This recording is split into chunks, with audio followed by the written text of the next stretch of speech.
저희 또 오늘 편하게 또 카페에서 한번 좀 카페 104 네.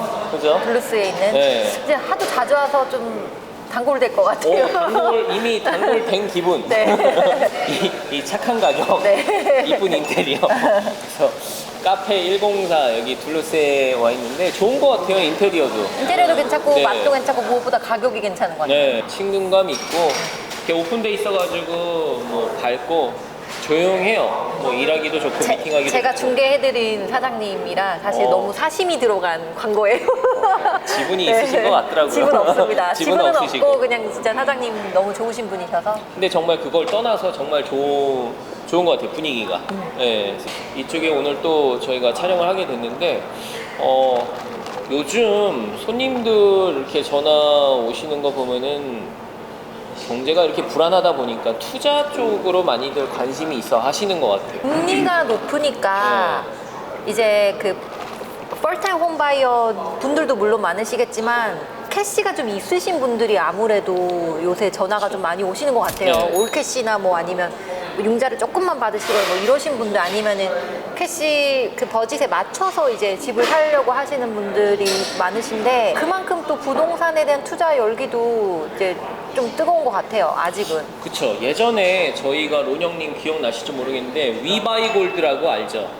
금 막 사는 여기 둘루스 이 굉장히 광고도 많았어요. 있었잖아요. 네. 예, 예. 그래서 한때는 이제 금이 최고다 해가지고 금 쪽으로 자산을 많이 옮기시고 그쪽에 투자를 몰빵하시는 분들도 많이 계셨는데 진짜 이게 경제가 이렇게 불안하고 요소가 달라질 때마다 요즘은 또 금을 찾으시는 분이 많이 안 계신 것 같아요, 생각보다. 아무래도 근데 경기가 불안정하면 사람들이 금이라는 거는 이제 어느 나라에서도 그 유통이 될 수 있고 우리가 이제 화폐가 나와서 이렇게 지폐를 쓰기 시작한 거에 대한 이 역사가 그렇게 길진 않아요. 한 120년 정도밖에 안 된 건데 원래는 예전에 이제 금은본위제라고 해서 금화 은화를 갖고 이제 유통을 하고 그걸로 이제 경제를 돌리고 했는데 금이란 게 이제 한정적이다 보니까 금화가 많이 돌아야 경제가 빨리 크고 사람들이 생활하고 할 텐데 이거를 대체하자라고 하는 게 이제 지폐가 나오게 된 배경이 된 거고 2차 세계대전 이후에 유럽에서 미국으로부터 빌려왔던 군수 자금이나 무기에 대한 페이를 할 때 금으로 페이를 했었어요. 그래서 전 세계에 있는 금의 약 한 70%를 미국이 다 이제 소유하고 있게 되다 보니까 금을 가진 양만큼을 화폐로 발행하고 결국 그게 기축통화의 유래라고 볼 수가 있는 거거든요. 지금도 화폐가 가치를 조금 더 좀 약하다라고 느낄 때는 금이 우선시가 되고 있고 이 금을 대체할 수 있는 것들이 이제 뭐 비트코인이라든지 이더리움 같은 이런 대체 화폐 수단이 나오면서부터 금에 대한 수요가 옛날만큼 그렇게 막 폭발적이진 않아요. 비트코인 얘기가 나서 그런데 두 분은 비트코인 많이 갖고 투자를 하셨어요? 갖고 계세요? 저는 비트코인이 1,800불 정도 선일 때부터 시작을 해가지고 돈도 많이 벌었다가도 또 많이 까먹기도 해보고 많이 해보고 은행에 있다 보면 정말 다양한 곳에서 다양한 정보를 그러니까요. 많이 듣게 되는 것도 있고 초반에도 비트코인 가격이 많이 떨어졌었는데 요 최근에 계속 올라가고 있어요. 페드 쪽에 있는 그 인사들 관련된 사람들이 이제 공식화하자라는 것 쪽으로 얘기가 나오기 시작하면서부터 더 탄력을 받기 시작했는데 저처럼 이제 잡코인 같은 거 사면 망하는 거죠. 비트코인은 없으세요? 비트코인 저는 예전에 알트코인 너무 많이 해서 손해를 많이 봐서 저는 무조건 비트코인 지금도 갖고 있어요. 론영님은 아무래도 금융 쪽에 계셔가지고 저는 비트코인에다가 많이 투자를 하셨을 것 같았는데 알트코인 하셨대요. 코인을 한번 먹은 거예요.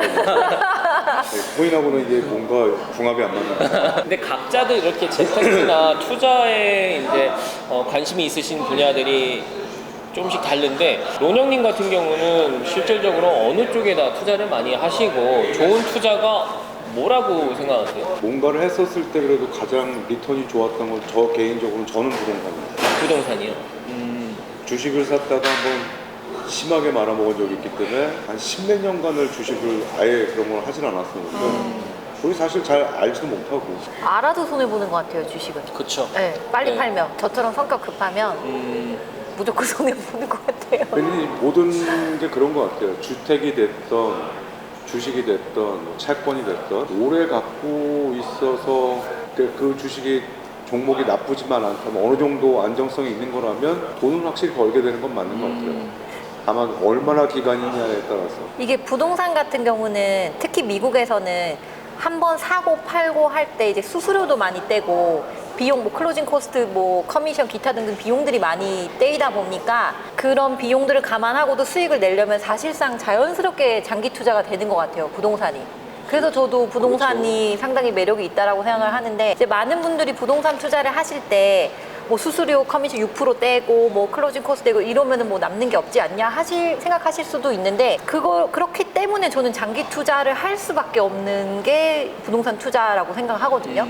그러면은 당연히 이제 시간이 지나면 웬만한 투자는 다 수익을 낼 수밖에 없잖아요. 그래서 부동산 투자가 근본적으로 주식하고 주택에 대한 투자하고의 차이점은 어디서 찾아야 되는 거냐면은, 내가 주택을 사서 임대를 놨다는 얘기는 내 노력, 물론 관리해야 되는 노력은 있겠습니다만 테넌트가 내주는 돈으로 계속해서 내 에퀴티가 쌓여간다는 거, 즉 빌린 돈이 줄어들고 있다는 거에서 장점이 있는 거고, 주식도 물론 배당금이 나오는 주식이 있긴 합니다만 배당이 그 생각만큼 크지는 않거든요. 그러니까 같은 금액을 똑같이 투자했을 때를 비교를 해보면, 제가 이제 손님 중에 그거에 아주 관심이 많은 분이 있어서 둘이 앉아서 계산을 해본 적이 있었어요. 어느 게 이익이겠는가에 대해서. 부동산을 15년 갖고 있는 거랑 주식 15년 갖고 있는 거랑 부동산이 훨씬 더 이익이 나는 걸로 나옵니다. 부동산을 론영님은 또 그 커머셜 쪽도 부동산을 투자 경험이 있으신 거죠? 했었죠. 네. 했었는데 크게 뭐 재밌지는 않았고. 그러면은 론영님께서 생각하시는 게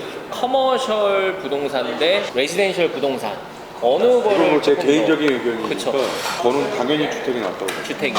이제 그 차이점은 커머셜 빌딩이라는 거는 첫 번째는 상권이 변할 수가 있게 되죠.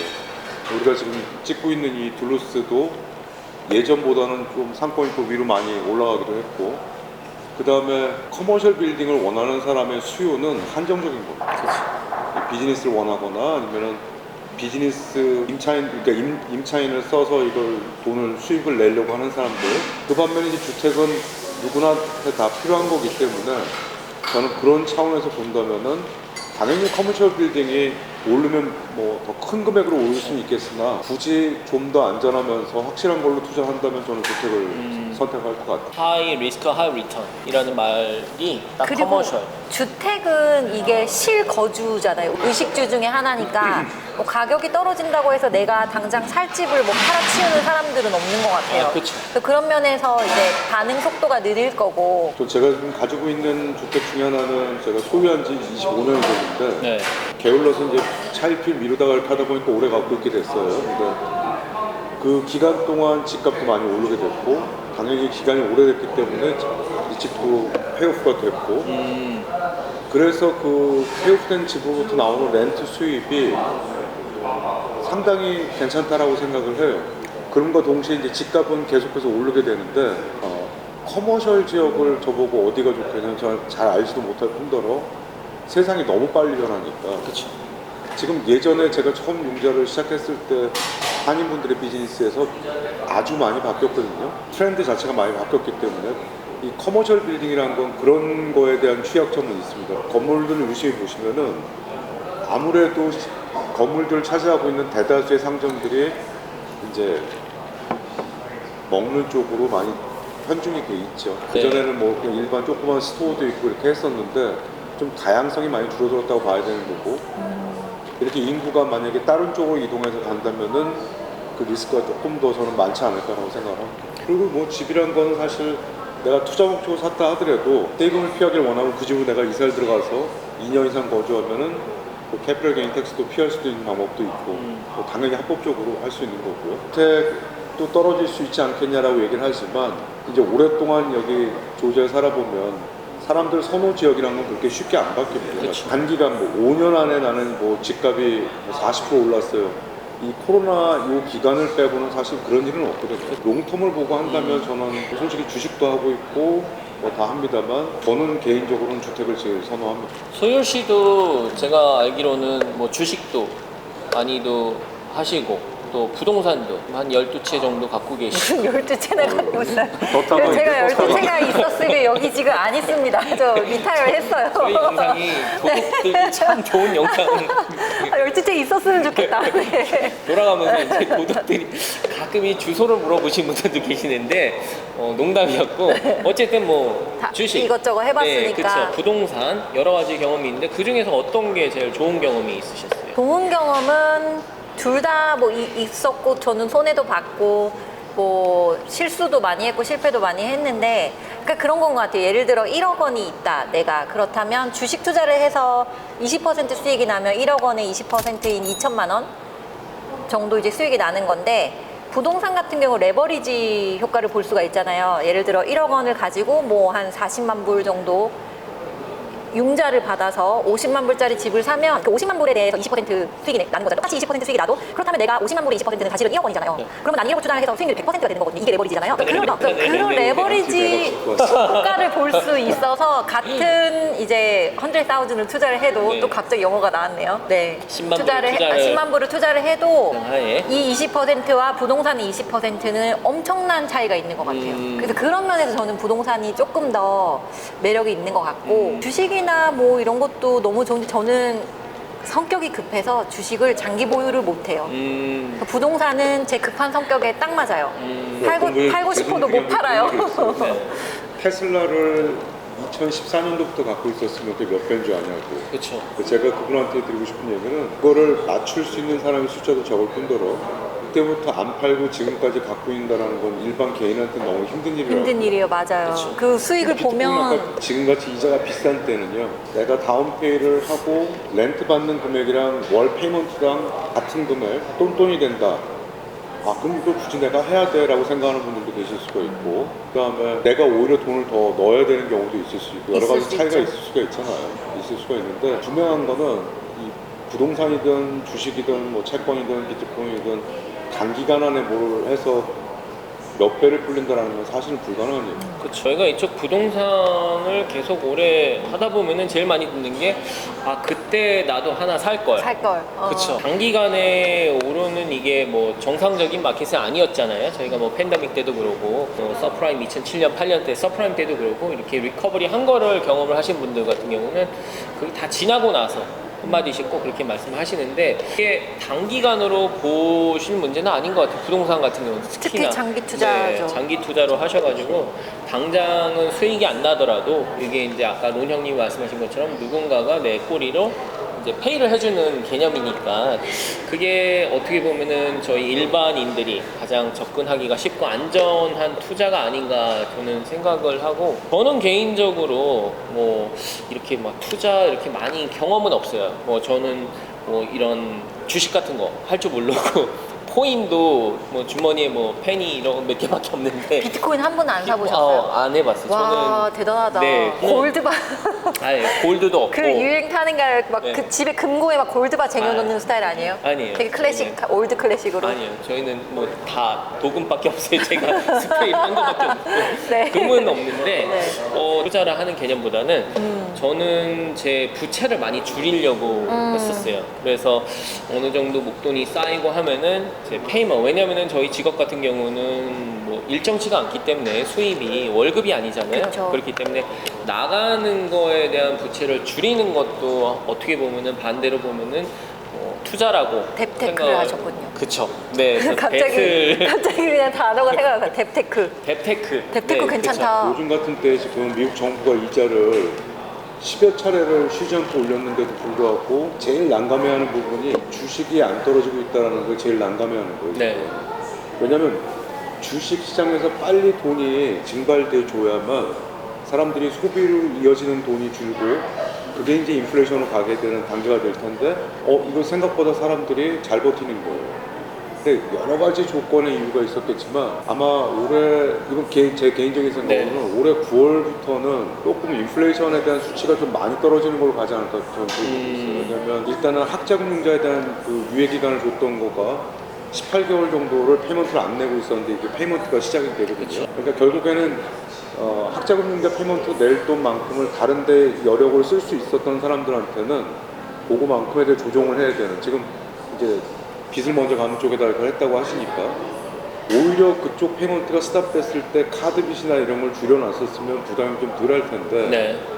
이제는 사람들한테 조금 더 힘든 시간이 오게 될 거예요. 저는 개인적으로 그 학자금융자 페이먼트를 더 빨리 재개를 했어야 된다고 보는데 사람들이 습관이 그렇게 들었습니다. 지금 많이 그렇죠. 이거에 대해서 안 나가는 게 한 달에 400~500불만 안 나가도 다른 쪽에 쓸 수가 있으니까. 이게 정답이 없는 것 같아요. 개개인 상황마다. 틀리죠. 네. 주식을 정리하기엔 너무 손해가 커서 지금 정리를 못합니다. 저 같은 경우도 뭐 말씀하신 것처럼 이제 뭐 상황에 따라서 경기가 이제 불안하다 보니까 저도 이제 부채를 많이 줄이는데 그쪽으로 많이 투자를 했던 것 같아요. 물론 뭐 부동산에 종사를 하고 있지만 부동산도 굉장히 긍정적으로 생각하는 면이 있는가 하면은 은행에서 뭐 CD 이자 엄청나게 주잖아요. 그렇죠. 네. 이렇게 다른 쪽으로도 한번 생각해 볼 만할 것 같아요.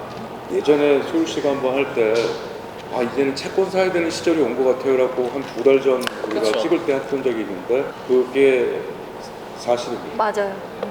국채, 국채. 미국채. 이자가 그러니까 당연히 은행 CD도 안전하고 하겠지만 이렇게 볼 수 있어요. CD가 지금 평균적으로 잘 주는 은행이 4.5를 준다고 가정을 하면 2년 만기 미국 채권의 수익률이 오늘 4.04 뭐 이렇게 왔단 말이에요. 그러면 그래도 CD가 더 좋은 걸로 보이잖아요. 가장 결정적인 차이는요. 채권은 가격이 좋아질 수가 있다는 거죠. 내가 높은 가격에 팔 수가 있다는 거예요. CD라는 거는 말 그대로 Certified Deposit이라는 거는 확정된 금액에 확정된 이자를 적용해 주는 방법인 거고 채권은 움직이는 상물 같은 거죠. 그렇죠. 오늘은 100원이었던 놈이 내일은 102원이 될 수도 있고 110원이 될 수도 있는 거예요. 거기 이자 수익도 있는 거예요. 미국 사람들이 생각보다 저축을 많이 했다고 봐요 지금. 근데 이제 은행들이 조금 많이 긴장을 하고 있는 것 중에 하나가 뭐냐면은 CD 금리나 이런 것들 많이 올려주는 이유가 미국 국공채의 가격이 즉 일드가 수익률이 계속 올라가게 되잖아요. 그럼 이 MMF에 있는 펀드가 채권 쪽으로 옮겨갈 수 있는 가능성이 상당히 많습니다. 아까 말씀드린 것처럼 똑같은 수익률이다. 얘는 사람 움직이는 애니까 가격이 변동할 수가 있다라는 거죠. 네, 가격 변동의 가능성. 이렇게 각자의 생각하시는 재테크나 투자 방법도 다양한데 한번 이거 보시는 시청자분들은 어떤 게 또 좋은 거 다른 새로운 또 코인이 있을 수가 있잖아요. 요새 뭐 밈코인 뭐 들어만 여러 가지 봤어요. 뭐 네. 네, 나오는 것 같기는 한데 거의. 뭐 저희가 모르는 뭐 또 네. 좋은 재테크나 투자가 지금 있으면 세상이 됐어요 지금. 그렇죠. 그래서 네. 아까 우리 한현 씨가 얘기했던 것처럼 저는 나가는 지출에 대한 비용을 최대한 줄이려고 합니다라는 게 맞는 얘기인 거고 네. 은행 개인 할 거 없이 모두 다 이 돈에 관련돼 있는 집단에 들어가는 사람들은 정말 관심사죠. 뭐라도 조금 더 늘릴 수 있는 부분이 있을까라는 거에 대해서 은행도 뭐 CD 이자 높게 주고 대신 더 높은 이자로 자기네가 비즈니스 할 수 있게 되고 그렇죠. 근데 결국에는 뭐 이게 인플레이션이 조금 더 낮아지는 쪽으로 갈수록 안정화는 되겠습니다만 재투자 지금 하는 시점이 맞냐라고 물어본다면 굉장히 어려운 건 사실입니다. 네. 다른 분들은 어떻게 하시는지 한번 들어보면 재밌을 것 같아요. 그것도. 근데 또 항상 이렇게 위기 그 IMF 금융위기 한국에는 여기는 서프라임 이렇게 위기가 있었을 때 기회도 동시에 오는 것 같아요. 그럼요. 지나고 보면 이때도 분명히 어떤 뭔가 찬스가 있는 건데 다른 분들 한번 저희가 또 댓글을 봐가지고 또 어떤 게 또 다른 분들은 생각을 하시는지 어떤 쪽으로 확인하면 재밌을 것 제가 같아요. 그분한테 연락 좀 드리고 자문을 구해서 뭐 국채에 대해서 또 어떻게 생각하시는지. 좋은 투자 정보 네. 기다리고 있겠습니다. 뭐 좋은 거 있으시면은 나 댓글로 부탁드리겠습니다. 공유해 주세요. 네. 오늘 또 좋은 말씀 재미있었습니다. 네. 네, 수고하셨습니다. 네, 감사합니다.